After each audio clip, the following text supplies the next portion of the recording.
Кызыл Кая шаар сотунун сот аткаруучусу, Кызыл Кая шаардык сотунун Кызыл Кая шаар сотунун ага катчысы, Кызыл Кая шаар сотунун консультанты, ошондой эле Кызыл Кая шаарынын архиви жана архивариустары отурат. Ал эми бул жагына келе турган болсок, соттук жыйналышка катышуучу прокуратура жана адвокаттарга атайын бөлмөлөр даярдалган. Ал эми бул жак болсо Кызыл Кая шаардык сотунда жарандык иштер боюнча өткөрүлө турган сот отурумунун залы болуп эсептелинет.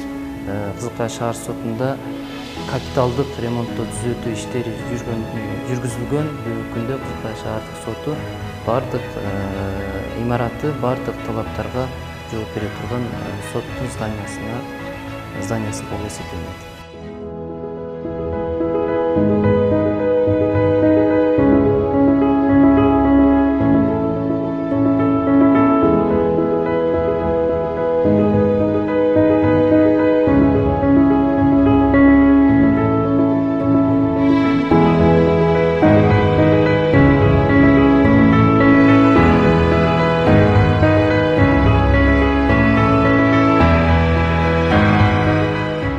Кызыл Кая шаардык соту алгач Кызыл Кая шаардык сотунун ички архивдик маалыматына ылайык 1932 Кыргыз СССРнин Кызыл Кая элдик рудник соту болуп дайындалган экен.